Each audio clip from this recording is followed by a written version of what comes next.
आज आप सबन लोगन के जितिया व्रत की कथा सुनाने जा रहे हैं। आप सबन से अनुरोध है कि इस कथा को आखिरी तक सुनिएगा और सुनने के बाद अधिक से अधिक माताओं बहनों को भी शेयर करिएगा। बोलिए जीमूत वाहन भगवान की जय, लक्ष्मी नारायण भगवान की जय। प्रत्येक वर्ष आश्विन मास के कृष्ण पक्ष की अष्टमी तिथि को जीवित पुत्रिका का व्रत किया जाता है। इस व्रत को जीवतिया और जीतिया नाम से भी जाना जाता है। यह व्रत पुत्रों को समर्पित होता है। इस व्रत को विधि विधान से रखने पर पुत्रों को दीर्घायु होने का वरदान मिलता है। साथ ही उनके जीवन में सुख समृद्धि शांति का आगमन होता है। सनातन धर्म में जीवित पुत्रिका व्रत का बहुत ही प्राचीन महत्व है। इस व्रत के संदर्भ में हमारे धर्म ग्रंथों और पुराणों में विशेष रूप से बताया गया है। तो सबसे पहले आपको और आपके पूरे परिवार को जीवित पुत्रिका व्रत की बहुत बहुत शुभकामनाएं और बधाइयां। भगवान जीमूत वाहन का भरपूर आशीर्वाद आप सभी के जीवन पर सदैव बना रहे। आप सभी सुखी रहें, स्वस्थ रहें, व्यस्त रहें और मस्त रहें। जीवित पुत्रिका व्रत के दिन सभी माताएं बहनें अपने पुत्रों की दीर्घायु के लिए और पुत्री की दीर्घायु के लिए तथा पुत्र रत्न की प्राप्ति के लिए 24 घंटे निर्जला निराहार व्रत रखती है, उपवास करती है। जीवित पुत्रिका व्रत को महिलाओं के सबसे कठिन व्रत में से एक व्रत माना जाता है। माताएं अपनी संतान की लंबी आयु, सुख शांति समृद्धि उन्नति प्रगति की कामना से इस व्रत को धारण करती है। जीवित पुत्रिका व्रत को करने से संतान के जीवन के सभी कष्ट और संकट समाप्त हो जाते हैं। यह व्रत 3 दिनों तक चलता है। इसकी शुरुआत नहाए खाए के साथ होती है। दूसरे दिन निर्जला व्रत, जिसे खुर जीतिया भी कहा जाता है, और तीसरे दिन व्रत का पारण किया जाता है। इस दिन माताएं ब्रह्म मुहूर्त में उठकर के स्नान करती है और व्रत का संकल्प धारण करती है। इसके बाद मड़वे की रोटी, दही, चूड़ा, चीनी और अन्य चीज प्रसाद के रूप में तैयार करके देवी देवताओं और अपने पूर्वजों को समर्पित किया जाता है। इसके बाद पूरा परिवार इस प्रसाद को ग्रहण करता है। प्रसाद ग्रहण करने के बाद व्रत करने वाली माताएं बहनें अगले 24 घंटों तक किसी भी तरीके का फल फूल फलाहार अन्न जल ग्रहण नहीं करती है। व्रत वाले दिन शाम के समय माताएं जीवतिया बंधन वाली कथाएं सुनती है। यानी नहाए खाए के दिन अच्छी प्रकार से स्नान आदि किया जाता है और ऊपर जो वस्तु हमने बताई गई है उनको खाया जाता है। और अगले दिन इस व्रत को निर्जला तथा निराहार 24 घंटे के लिए धारण किया जाता है। इस व्रत को जीवित पुत्रिका व्रत, जीवतिया व्रत, जीतिया व्रत या जूतिया के नाम से भी जाना जाता है। इस व्रत की पुण्य प्रभाव से संतान की आयु लंबी होती है। संतान की कामना रखने वाली महिलाओं को संतान की प्राप्ति होती है। जीतिया व्रत का नहाए खाए छठ पूजा की तरह ही किया जाता है। इसमें व्रती महिलाएं स्नान आदि करने के बाद पूजा पाठ करके भोजन ग्रहण करती है और शाम के समय सूर्यास्त जब हो जाता है तो छत के ऊपर 4 जगह पर यानी चील, सियार तथा अपने पूर्वजों के निमित्त छत के ऊपर भोजन रखा जाता है और अगले दिन निर्जला निराहार व्रत किया जाता है।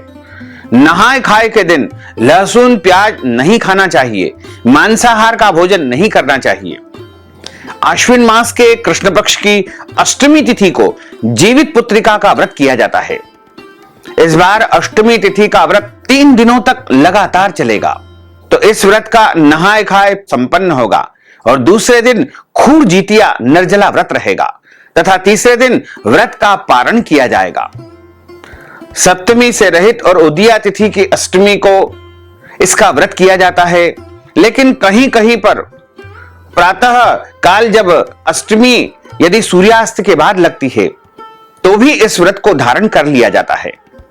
यानी मध्याह्न व्यापिनी, अपराह्न व्यापिनी, रात्रि व्यापिनी अष्टमी भी इसमें ली जा सकती है।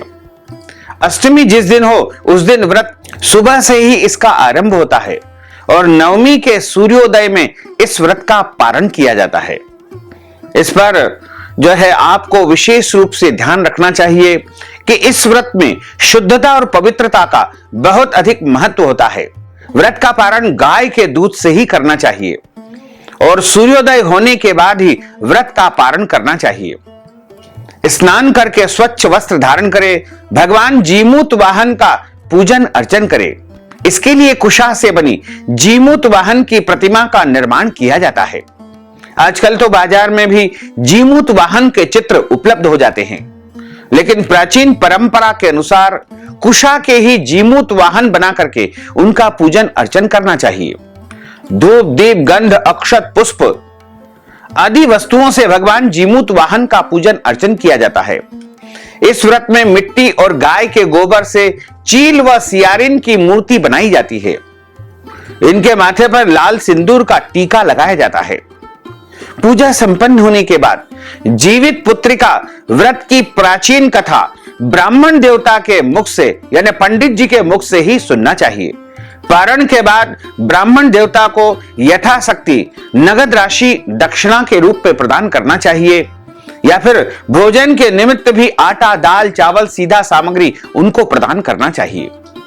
यदि आप सामग्री नहीं दे पाते हैं तो इस हेतु नगद धन राशि भी यदि आप ब्राह्मण देवता को भोजन के निमित्त प्रदान कर देंगे तो भी आपको जीवित पुत्रिका व्रत का पूरा पूरा पुण्य लाभ प्राप्त हो सकेगा। जीवित पुत्रिका व्रत के मुख्य दिन पर आपको घर में किसी भी प्रकार का कोई गलत काम, अनैतिक कर्म बिल्कुल नहीं करना चाहिए तथा इस दिन झूठ नहीं बोलना चाहिए, क्रोध नहीं करना चाहिए, लड़ाई झगड़ा वाद विवाद बिल्कुल नहीं करना चाहिए और इस दिन आपको दाढ़ी कटिंग या शेविंग भी नहीं करवाना चाहिए।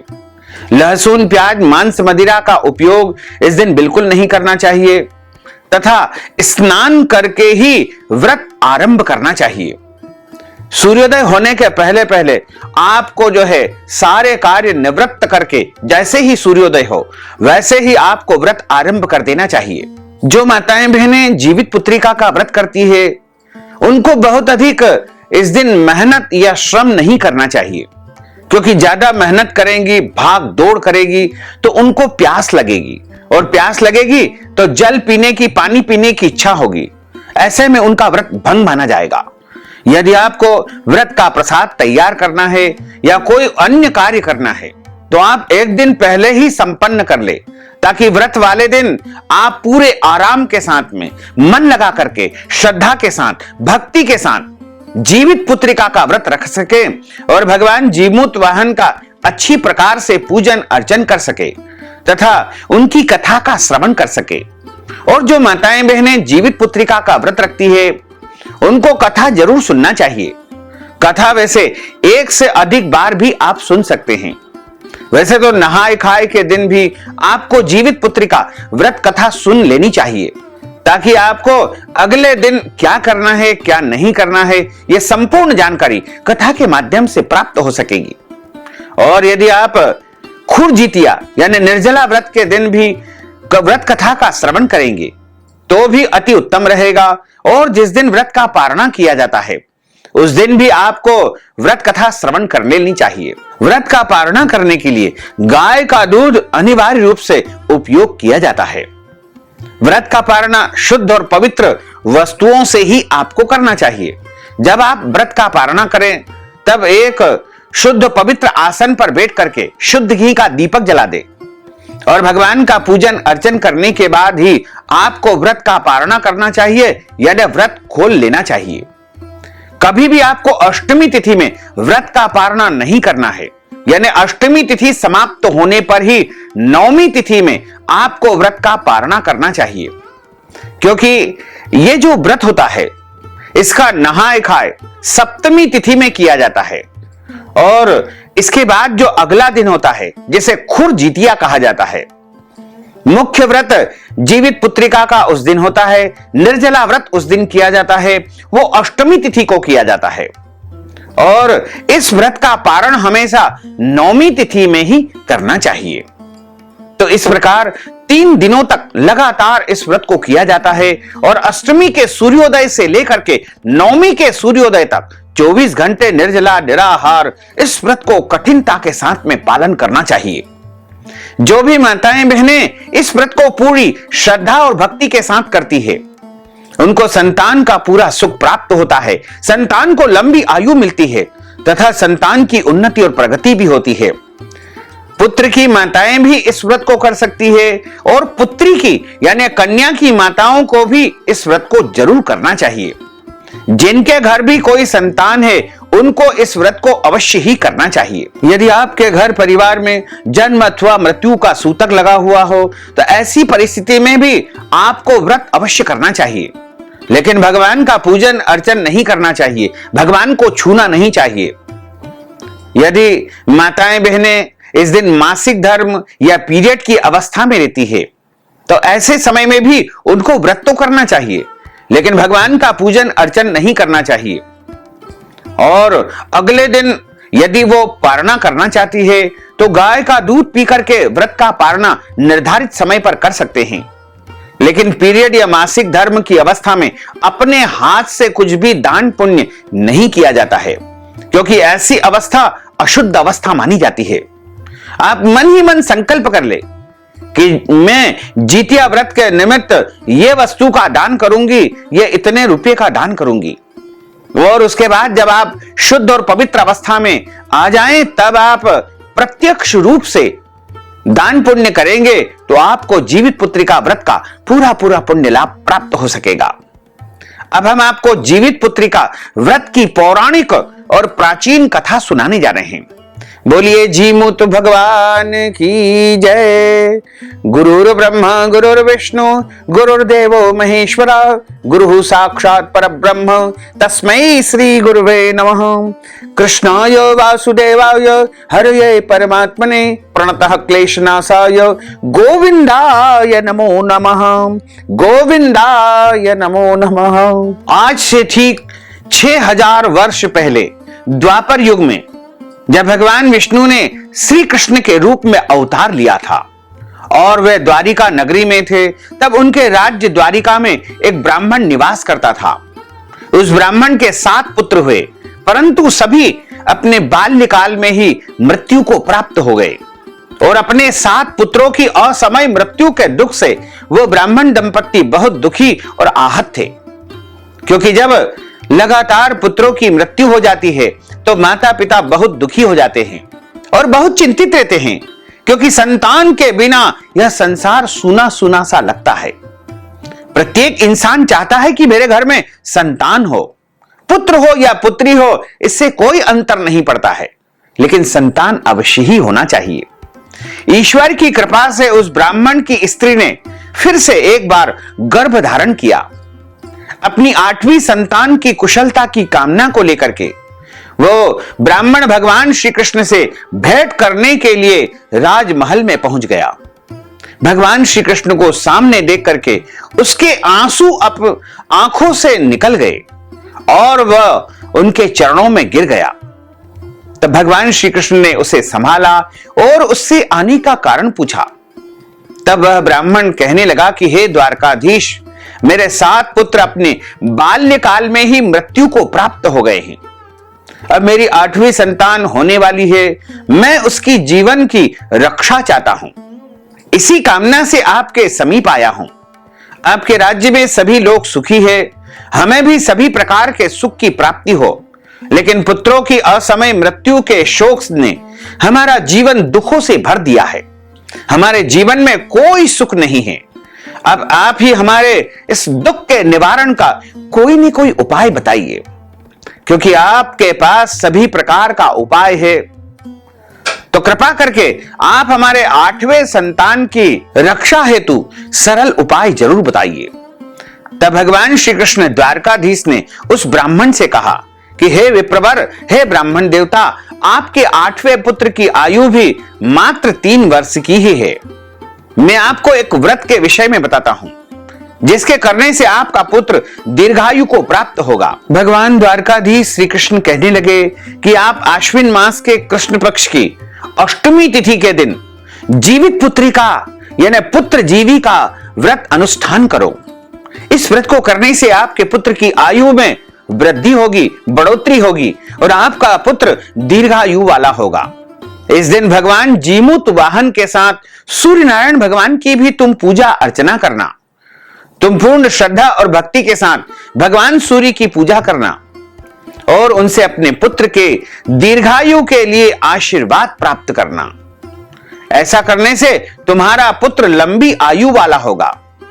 उस ब्राह्मण ने भगवान की आज्ञा के अनुसार घर जाकर के अपनी पत्नी के साथ पुत्र जीवी यानी जीवित पुत्री का जीतिया का व्रत अनुष्ठान किया और 3 दिनों तक लगातार इस व्रत को किया। अश्विन माह के कृष्ण पक्ष की सप्तमी के दिन स्नान आदि कार्यों से निवृत्त होकर के अष्टमी के दिन निराहार व्रत किया और नवमी के दिन इस व्रत का पारणा किया। और व्रत वाले दिन दोनों पति पत्नी भगवान सूर्य के सामने हाथ जोड़ करके प्रार्थना करने लगे। सूर्य देव विनती सुनो, पाऊं दुख अपार, उम्र बढ़ाओ पुत्र की कहता बारंबार। इस प्रकार दोनों पति पत्नी भगवान सूर्य नारायण के समक्ष खड़े होकर के उनसे प्रार्थना करने लगे, निवेदन करने लगे। उस ब्राह्मण और उसकी पत्नी की भक्ति से प्रसन्न होकर के भगवान सूर्य नारायण ने अपने गले से एक माला निकाल करके उस ब्राह्मण के पुत्र के गले में डाल दी और फिर भगवान अंतर्ध्यान हो गए।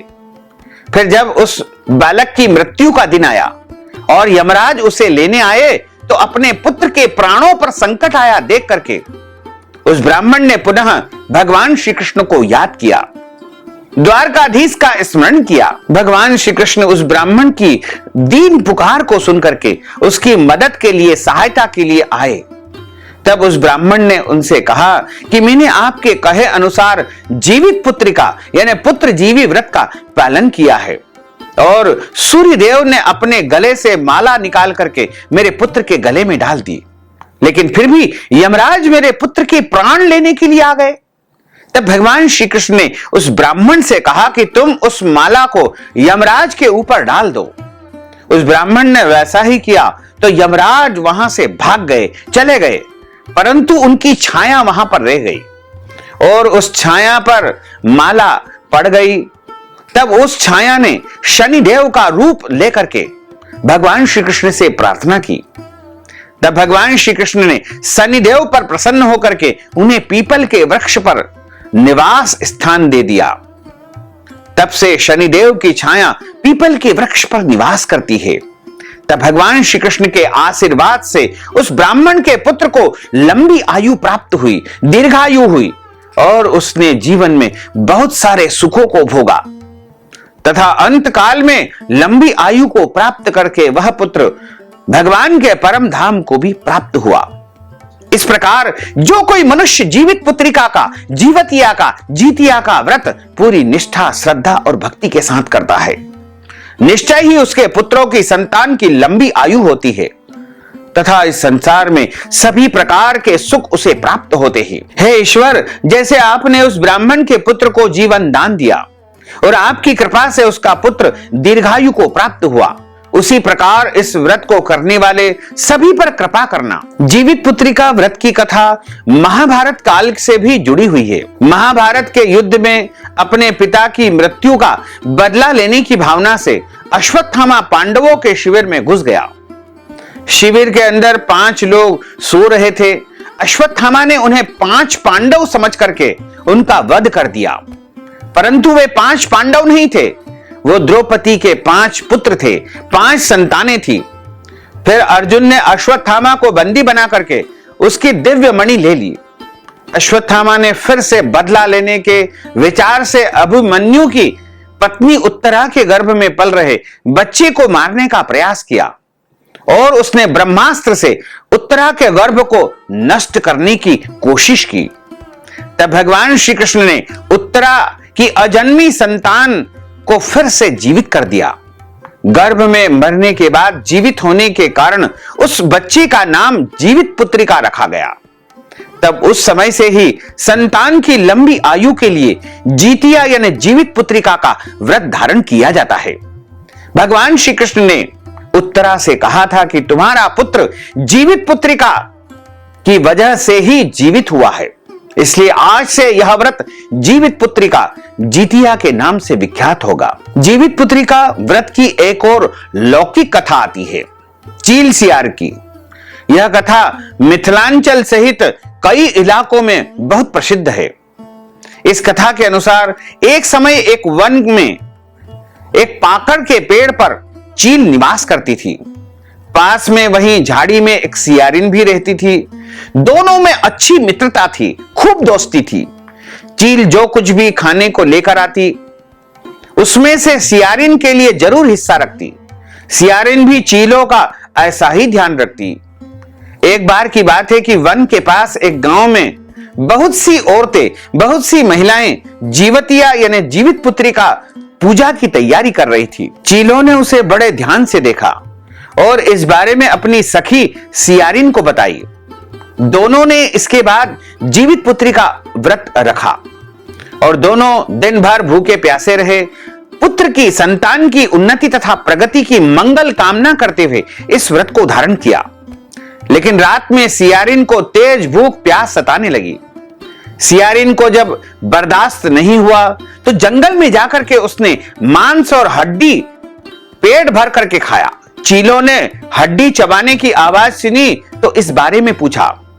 सियारिन ने सारी बात बता दी। चीलों ने इस पर सियारिन को खूब डांटा और कहा कि जब व्रत नहीं हो सकता था तो इस व्रत का संकल्प ही क्यों लिया।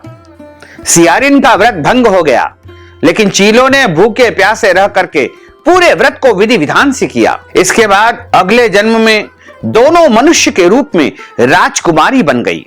सगी बहनें हुई। सियारिन बड़ी बहन हुई और उसकी शादी एक राजकुमार से हुई। चीलो छोटी बहन हुई, उसकी शादी उसी राज्य के मंत्री पुत्र से हुई। बाद में दोनों राजा और मंत्री बने। सियारिन रानी के जो भी बच्चे होते थे वो मर जाते थे, जबकि चीलों के बच्चे स्वस्थ और हट्टे कट्टे रहते थे। इससे उसको बहुत जलन होती थी।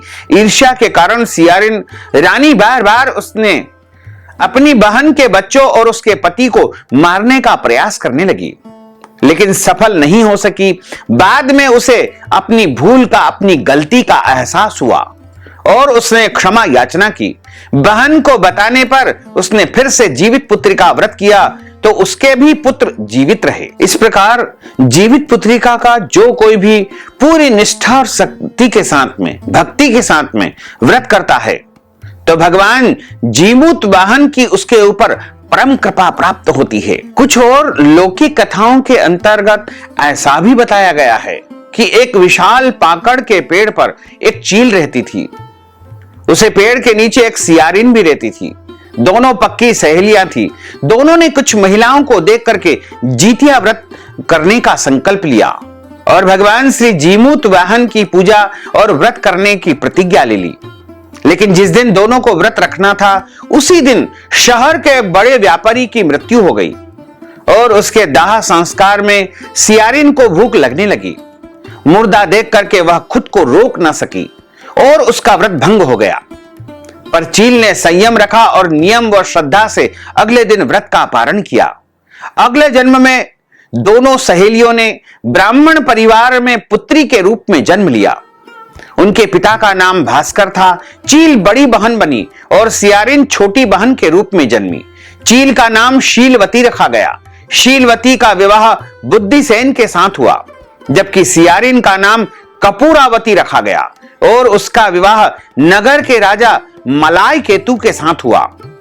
भगवान जीमूत वाहन के आशीर्वाद से शीलवती के 7 पुत्र हुए, पर कपूरावती के सभी बच्चे जन्म लेते ही मृत्यु को प्राप्त हो जाते। कुछ समय बाद शीलवती के 7 पुत्र बड़े हो गए और वे सभी राजा के दरबार में काम करने लगे। कपूरावती के मन में उन्हें देख करके ईर्ष्या की भावना आ गई और उसने राजा से कहकर सभी बेटों के सर कटवा दिए। उन्हें 7 नए बर्तन मंगवा करके उसमें रख दिए और लाल कपड़े से ढक करके शीलवती के पास भिजवा दिए। यह देख करके भगवान जीमूत वाहन ने मिट्टी से 7 भाइयों के सिर बनाए और सभी के सिरों को उनके धड़ से जोड़कर उन पर अमृत छिड़क दिया। इससे उनमें जीवन दान आ गया, जान आ गई। 7 युवक जिंदा हो गए और घर लौट आए। जो कटे सिर रानी ने भेजे थे वे फल बन करके वहां पर दिखने लगे। दूसरी ओर कपूरावती बुद्धिसेन के घर से सूचना पाने को व्याकुल थी। जब काफी देर सूचना नहीं आई तो कपूरावती स्वयं बड़ी बहन के घर गई। वहां सबको जिंदा देख करके वह सन्न रह गई। जब उसे होश आया तो बहन को उसने सारी बात बताई। अब उसे अपनी गलती का पछतावा हो रहा था। भगवान जीमूत वाहन की कृपा से शीलवती को पूर्व जन्म की बातें याद आ गई। वह कपूरावती को लेकर के उसी पाकड़ के पेड़ के पास गई और उसे सारी बात बताई। कपूरावती बेहोश हो गई और मृत्यु को प्राप्त हो गई। जब राजा को इसकी खबर मिली तो उन्होंने उसी जगह पर जाकर पाकड़ के पेड़ के नीचे कपूरावती का दाह संस्कार कर दिया। चील और सियारिन जीतिया कथा कहानी कुछ ऐसी है कि एक नगर में किसी वीरान जगह एक पीपल का पेड़ था। इस प्रकार इन दोनों ने बहुत सारा पुत्र सुख, कन्याओं का सुख भगवान जीमूत वाहन की कृपा से प्राप्त किया। तो जो कोई भी माताएं, बहनें, भक्तजन जीवित पुत्रिका का व्रत रखता है, यदि चाहें तो पति पत्नी जोड़े से भी पुत्र प्राप्ति के लिए, संतान प्राप्ति के लिए इस व्रत को धारण कर सकते हैं। और यदि माताएं चाहें तो वो अकेली भी इस व्रत को धारण कर सकती है। यानी कुल मिलाकर के स्त्री पुरुष सभी जीवित पुत्रिका का व्रत धारण कर सकते हैं। इसमें किसी भी प्रकार का कोई संदेह नहीं है।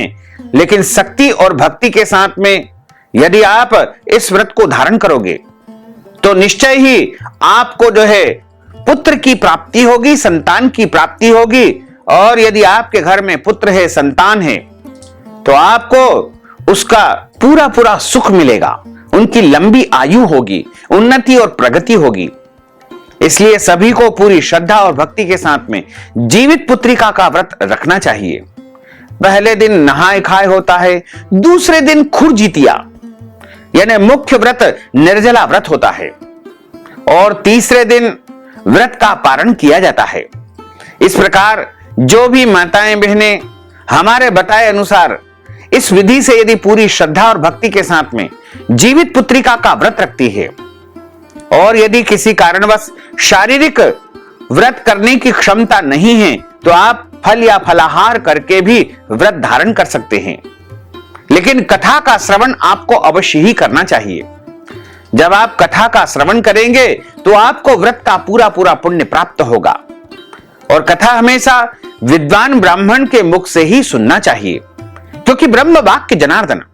जब आप ब्राह्मण के मुख से कथा का श्रवण करेंगे तब आपको इस व्रत का, जीवित पुत्रिका व्रत का पूरा पूरा पुण्य प्राप्त होगा और आपके जीवन में सुख, शांति, समृद्धि का वास होगा। एक और कथा आती है कि गंधर्व राजकुमार जीमूत वाहन को पिता द्वारा राजगद्दी पर बैठाकर वन की ओर चले गए। राजकुमार का मन कामकाज में न लगा तो वे राजपाट भाइयों के हवाले कर पिता की सेवा में वन को चले गए। उसी वन में उनका विवाह मलयवती नामक कन्या से हुआ।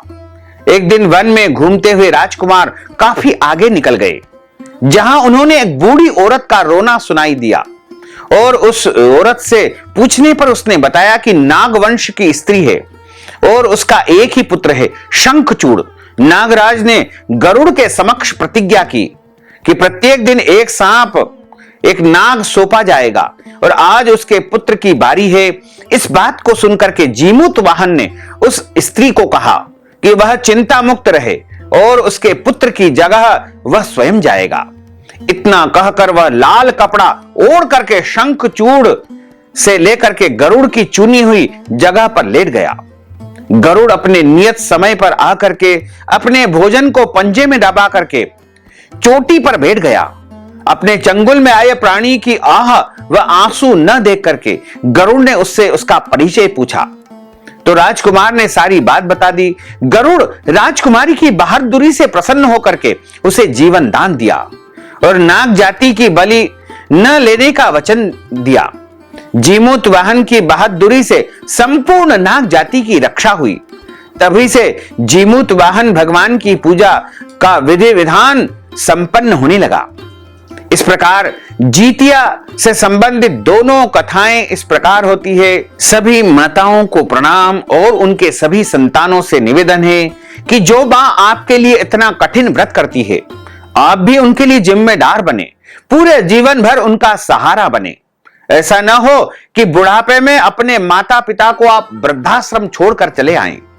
जीवित पुत्री का पूजा विधि सुबह जल्दी उठ करके स्नान करने के बाद सूर्य नारायण की प्रतिमा को स्नान कराएं। मिट्टी और गाय के गोबर से चील व सियारिन की मूर्ति बनाएं। इसके बाद धूप दीप आदि से पूजा करके आरती उतारें और भोग लगाएं। कुशा से बनी जीमूत वाहन की प्रतिमा को धूप दीप चावल पुष्प आदि अर्पण करें। इस व्रत के पारण के बाद महिलाएं जीतिया का लाल रंग का धागा अपने गले में धारण करती है। व्रती महिलाएं जीतिया का लॉकेट भी धारण करती है। विधि विधान से पूजा करें और व्रत की कथा अवश्य सुने। पूजा के दौरान सरसों का तेल और खल चढ़ाया जाता है। व्रत पारण के बाद दान अवश्य करना चाहिए। जीतिया व्रत का विधान हमारे शास्त्रों में प्राचीन काल से ही बताया गया है। यानी यह व्रत कोई इस समय का नहीं है, यह आदि अनादि काल से, द्वापर युग से यह व्रत निरंतर चला आ रहा है।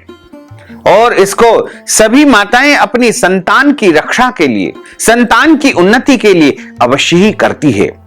संतान का भी कर्तव्य होता है कि अपनी माताओं का सहयोग करे, उनके आज्ञाकारी पुत्र बने, उनकी बात को माने और किसी भी प्रकार से अपने माता पिता का दिल न दुखाएं।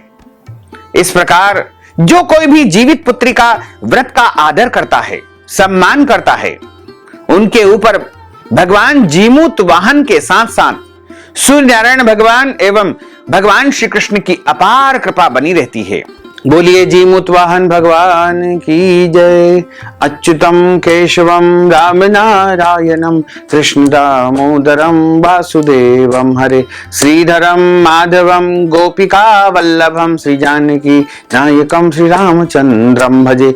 जानकी मनोहरम सर्वलोक नायकम श्री शंकरादि सेवितम पुण्य नाम कीर्तनम श्री राम राम राम राम राम नाम तायकम। रामा कृष्ण वासुदेवा भक्ति मुक्ति दायकम। रामा कृष्ण वासुदेवा भक्ति मुक्ति दायकम। रामा कृष्ण वासुदेवा भक्ति मुक्ति दायकम। रामा कृष्ण वासुदेवा भक्ति मुक्ति दायकम। रामा कृष्ण वासुदेवा भक्ति मुक्ति दायकम। रामा कृष्ण वासुदेवा भक्ति मुक्ति दायकम। अब हम सभी मिलकर के जीतिया व्रत की आरती गाएंगे, जीवित पुत्रिका व्रत की आरती प्रारंभ करेंगे।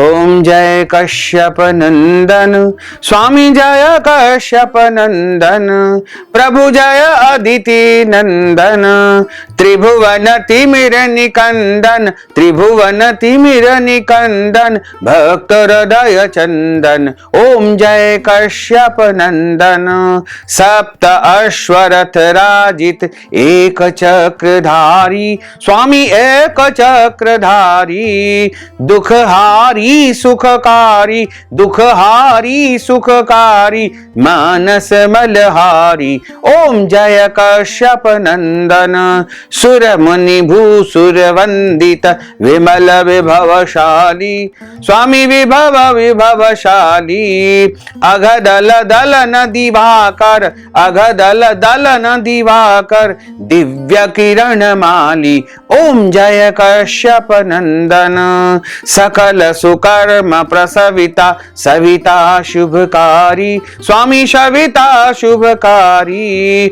विश्व विलोचन मोचन, विश्व विलोचन मोचन, भवबंधन हारी। ओम जय कश्यप नंदन, कमल समूह विकासक, नाशक त्रयतापा, स्वामी नाशक त्रयतापा, सेवत सहज हरत अति, सेवत सहज हरत अति, मनसिज संतापा।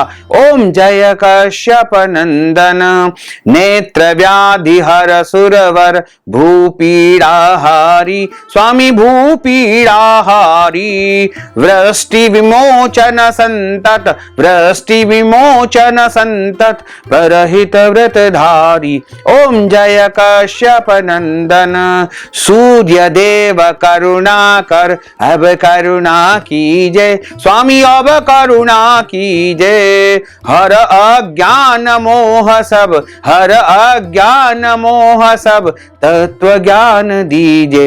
ओम जय कश्यप नंदन, ओम जय कश्यप नंदन, स्वामी जय कश्यप नंदन, ओम जय कश्यप नंदन। बोलिए जी मूत वाहन भगवान की जय, गोपाल कृष्ण भगवान की जय, श्री वृंदावन बिहारी लाल की जय। धर्म की जय हो, अधर्म का नाश हो, प्राणियों में सद्भावना हो, विश्व का कल्याण हो, सनातन धर्म की जय हो, गौ माता की जय हो, नगर बस्ती की जय हो, आज के आनंद की जय हो, कल के आनंद की जय हो, परसों के आनंद की जय हो, बरसों बरसों के आनंद की जय हो। ओम नमः पार्वती पते, हर हर महादेव हर।